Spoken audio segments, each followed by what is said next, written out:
a little disappointed with our final results, but that's fine. Longbow freezing if we so desired. We have the inventory slot, so we'll at least bring it out, and I guess that is that. Not exactly the ideal ice cave for all intents and purposes, but still not the end of the world, and we're alive, which is all you can really ask for. And so, let's just get back on the road again. Oof, that Hydra is going to be a problem.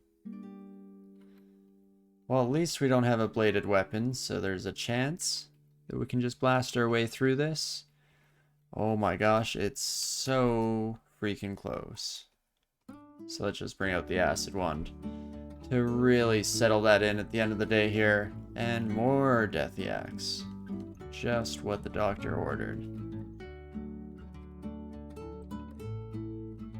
I kind of want to dig one back, and that gives us a slot for our spectral sphere to come in and give us the assist on the back end. Perfect. Not too shabby here. I'll probably use a scroll potion of healing and just try to get through a bit more of this fight unscathed. You may not like it, but this is what peak ice cave looks like. Apparently, it may be so. Now I'm just hoping for good rolls, baby. Erosion would have been nice, but again, let's not complain too much.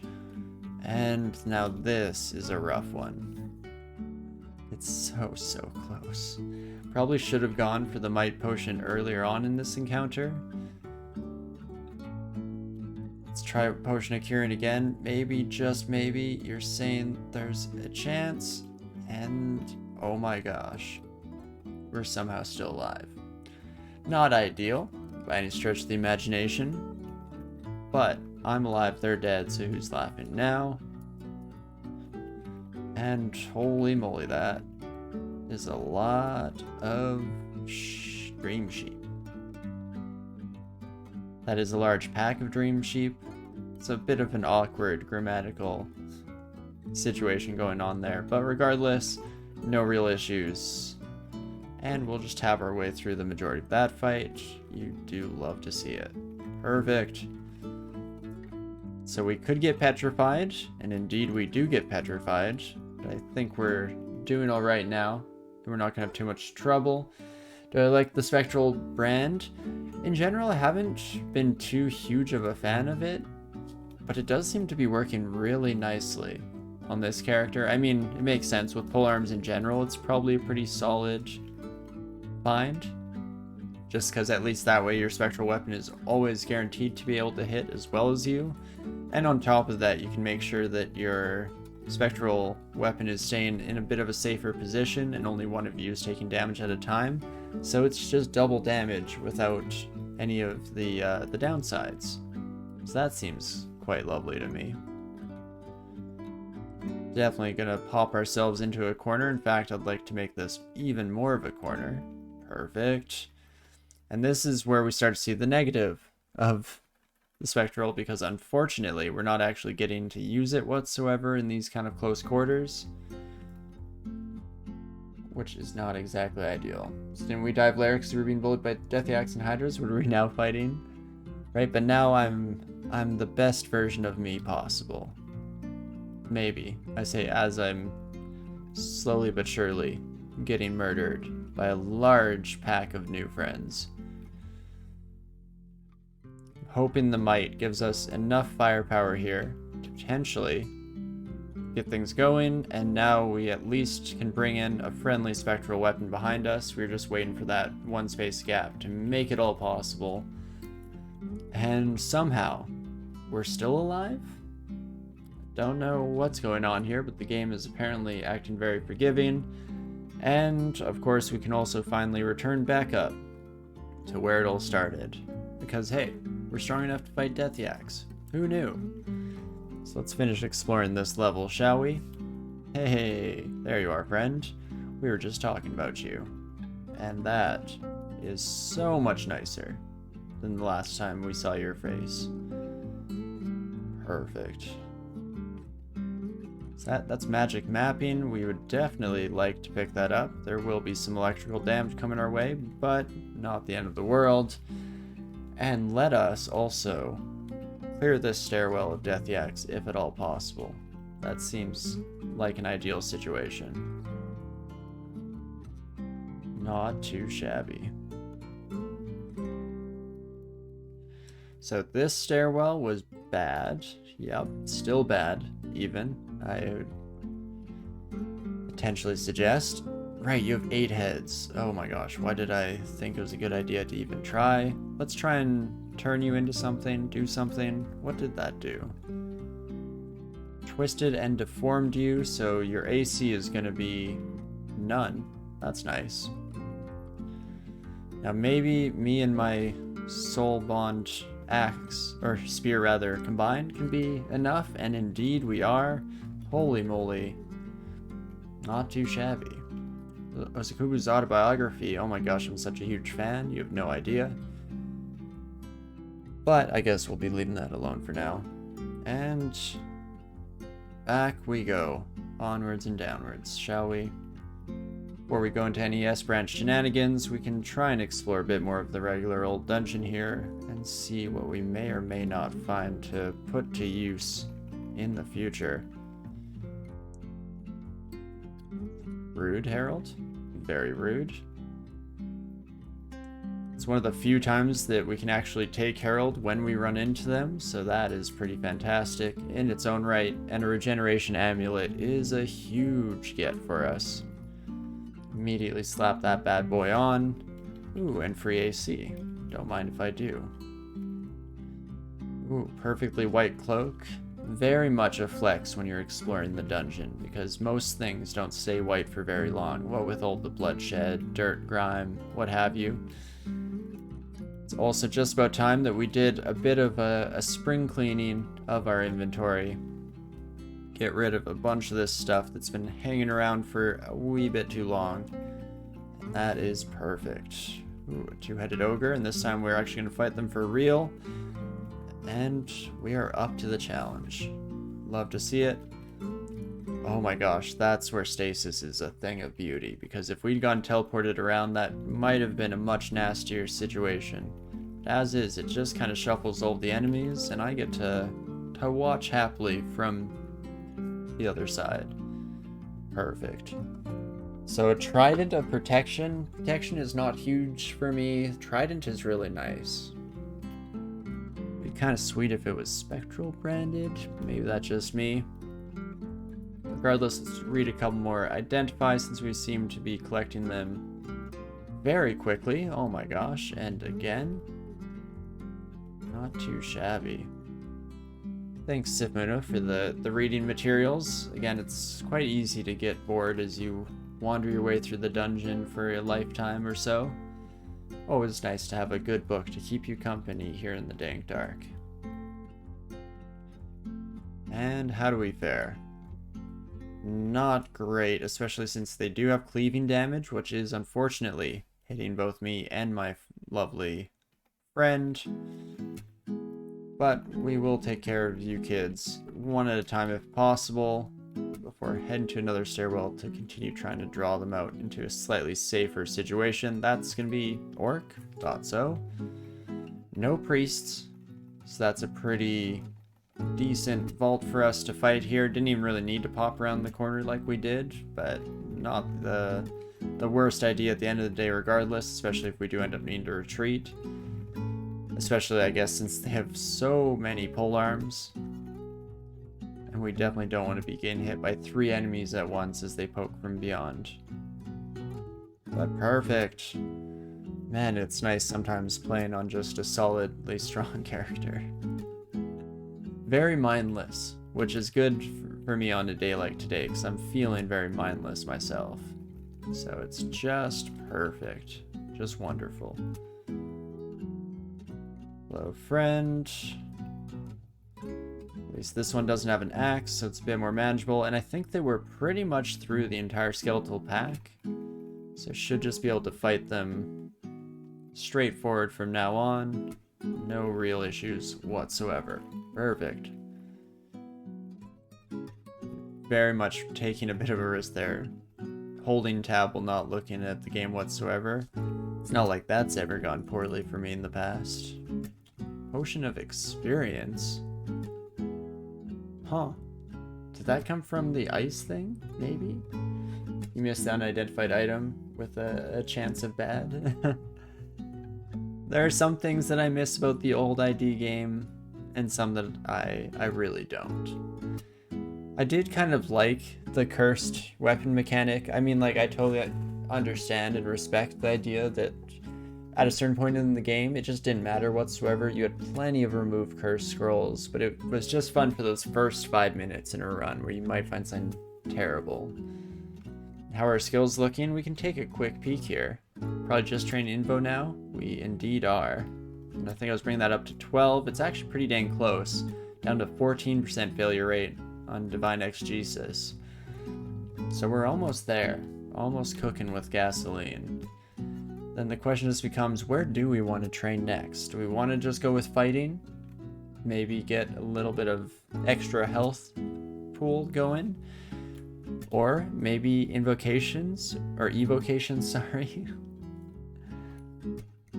Because I'm always a fan of that right there. And let's see what this is. Potion of Magic. I mean, we'll pick it up. It's probably not going to matter. But it can't hurt too much. As the class D1, equip the Cursed Club decks. You can't butcher food anymore. Right, those are from the really good old days. But super silly. And I did really enjoy that mechanic.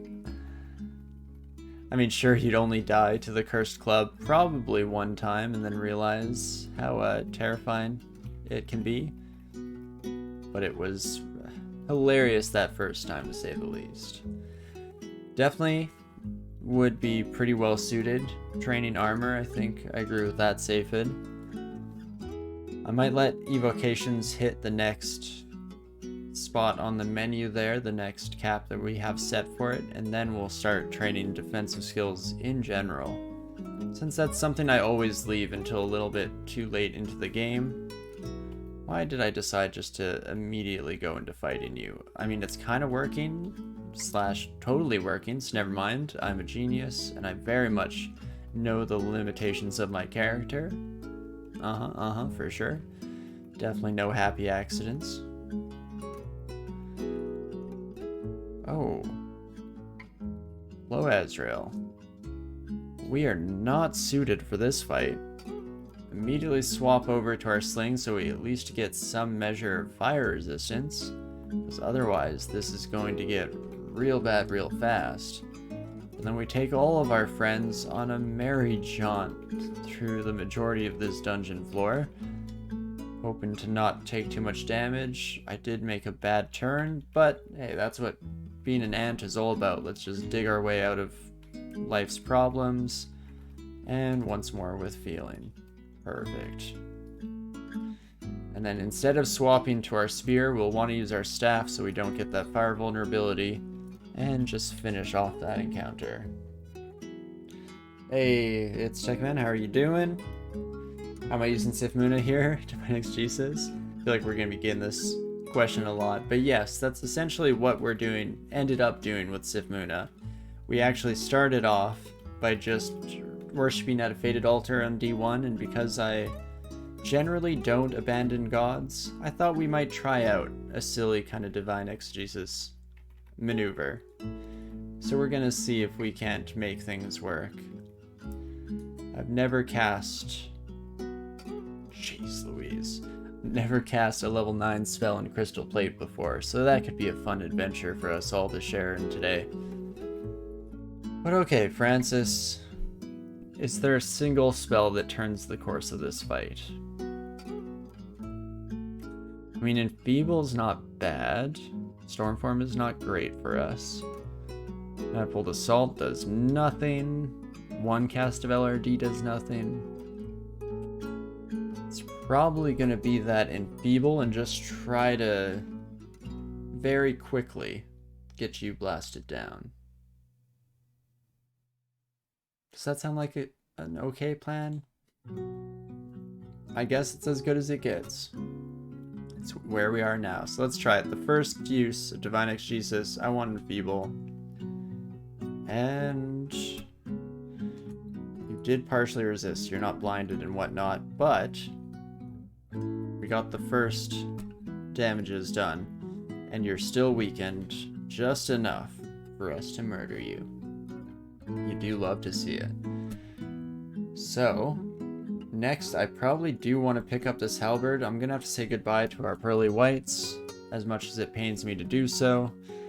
And we did get shafted, I guess, so let's head back upstairs and explore the rest of this area that we had to leave behind. Stopping myself, of course, from going too close to Azrael, because I do not feel very confident in our odds in that encounter specifically. But okie dokie. I guess we are just going down at the end of the day. Oh, Tengu Warrior could start hurting quite badly, and then we also have the Cyclops after, but apparently I just have blind belief in the abilities of our lovely Ant friend here. And we're just going to go nuts to butts. And let what happens, happens. Not too shabby. Even with a flame-branded sling, you're saying there's still a chance. Oh, jeez, I don't like that, though. Manticore, could you please step in front, if you could be so kind? Or not, but I guess the centaur has a death wish? I mean, I'll take it. Ooh. I thought that might be a Kirke waiting for us. Well, hello, friend. 50% shot to turn us into a pig. It's not ideal. Also, I won't be able to tab here because I'd prefer not to murder any poor innocents in this encounter if at all possible. What else can we do? Can you see invisible? Indeed you can. Is there any better weapon I can wield since Sphere is one-handed, but I can use it two-handed? So yeah, not too much at the moment. We have this halberd, and I think that's the only other one. There's an unenchanted glaive, but that's not exactly ideal. The Sphere has been doing surprisingly well, even given the stage of the game we're at, just because of the double damage output of the spectral side of it. But you are right that eventually here, we'll need to come up with some kind of alternative and try and take full advantage of the abilities our species has. Oh gosh. Please? No more pigs? Hey, okay. This way our spectral weapon also can't kill any poor innocents, and that is just lovely. We can let them wreak havoc on the rest of the level and just go out of control. Ooh, wonder if we could get a good weapon here. Even if not, it does remind me that going to Orc might be a decent idea, just so that we can try and maybe find ourselves a nice enchanted weapon. That's one of the beautiful things about Orc, is it's generally a pretty solid place to look for just such a thing. I don't believe I saw any good enchanted polearms there, so we're not going to worry too much about it. And this looks like it's going to be our vault's entrance, tucked away into one of these somewhere or another. Oh, Demonologist, you're way too late to the party. We fought 3 of your friends in the first few floors of the dungeon. Your favorite place for loot is Elf 3? Oh, for sure. Especially, yeah, for artifacts in general, that is far and above pretty much the best option you can ask for in life.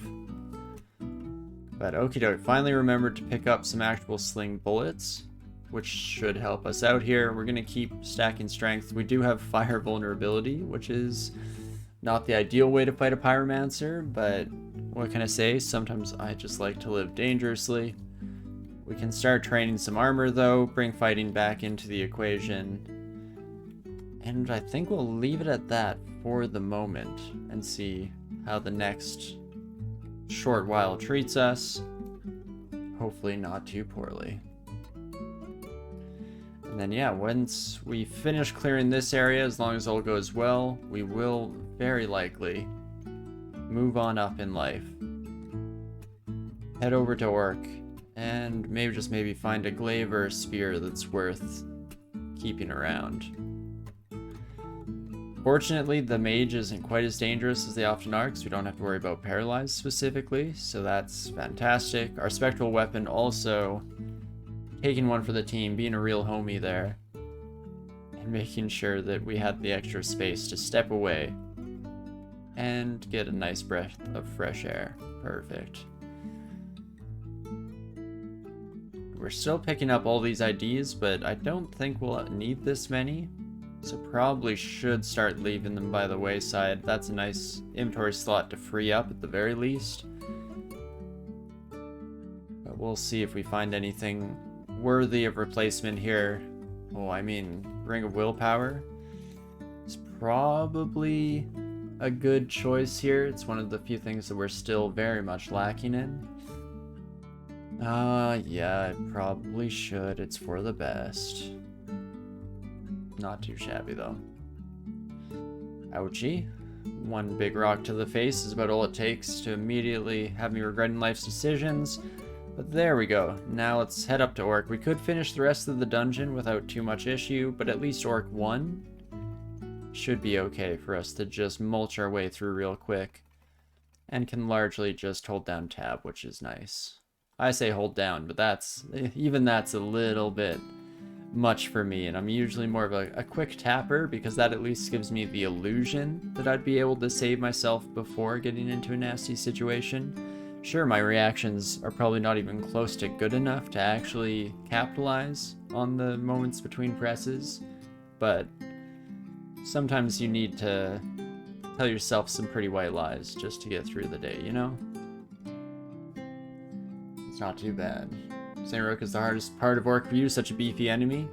Well, and that's definitely like the earliest you can ever run into St. Roque, so generally by the time you're just stepping into Orc or Orc 2, you're not even close to being prepared for dealing with a 200 health enemy that also smites you into oblivion.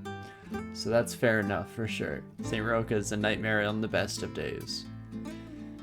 I guess the only thing that potentially takes the cake for being a worse outcome for St. Roque is when you find them on like Vaults 5, so they're just smiting you constantly from behind all the really scary enemies. But fortunately, it's not an issue that I've ran into too many times over the course of me playing. Roque is usually easy to dodge, no? Yeah, you can usually just walk away for sure, once you know just how scared you should be.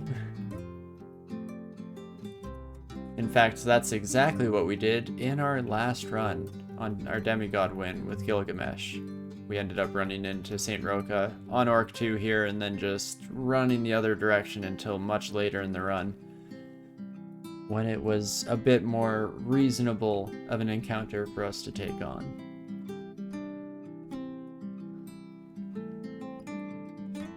So really, I guess at the end of the day, mostly just scary if you decide for some foolish reason that you really want to fight St. Roque way earlier. And that it's assuming the player's using their brain. Exactly. Which, using your brain is for nerds. I've always said this. So, that's why we just fly by the seat of our pants and hope it all works out. But now we get to show off the greatest advantage that ants have at their disposal, which is against any kind of ranged pack enemies, what have you. We can always just duck our way in to a nice little kill corner, and we don't have to worry about the arbalists and the smiting and all of that nastiness, and instead can just live our best life, and even get fancier with it and dig one extra hole there, because now our spectral weapon can also join the party. And I'm all about bringing more friends into the mix. That sounds lovely. Nessos is usually way more deadly for you and appears on similar floors. See, that's so funny. That's the classic DCSS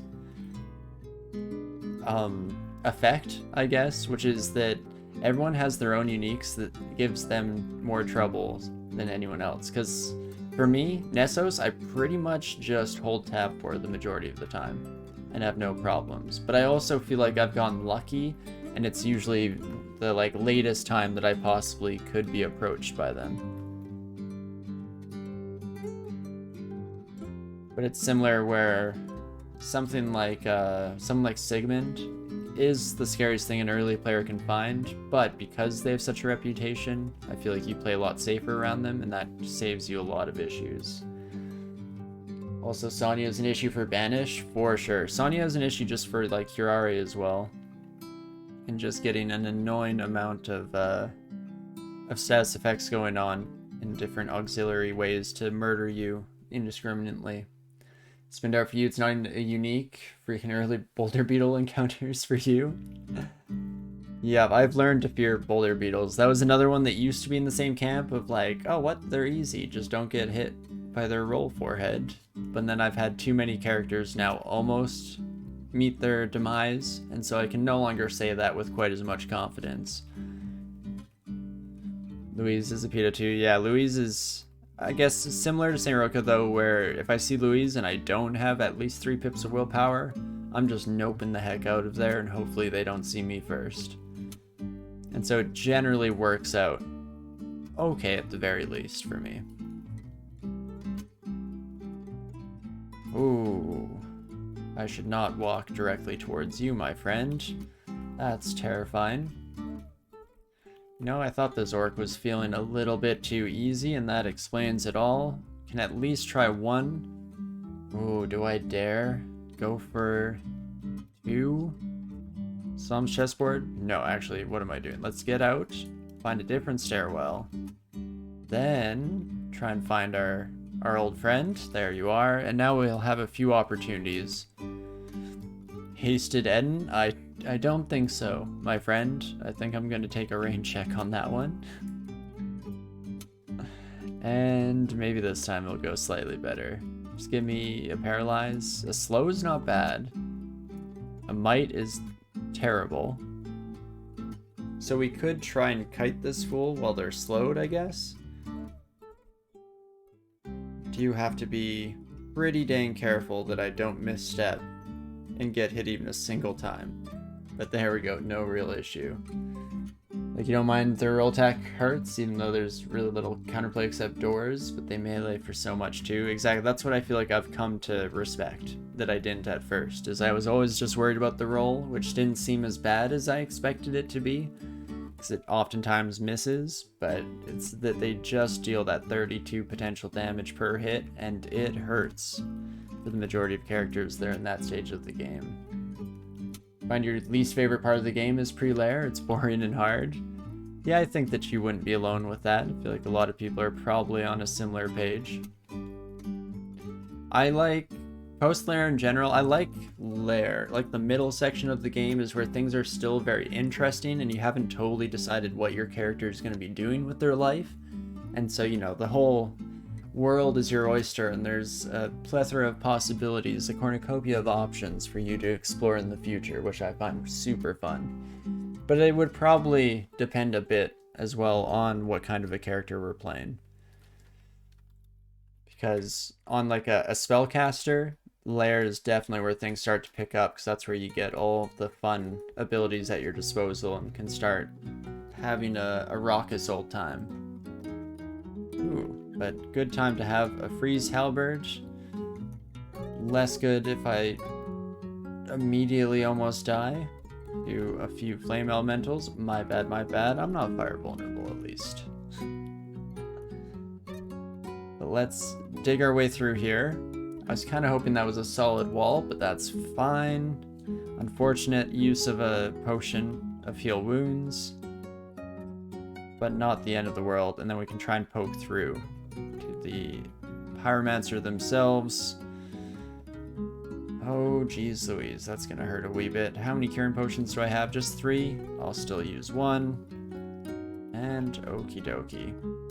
Well, that didn't go according to plan, but that's fine. Do I still have ID scrolls on me, or did I leave them behind somewhere?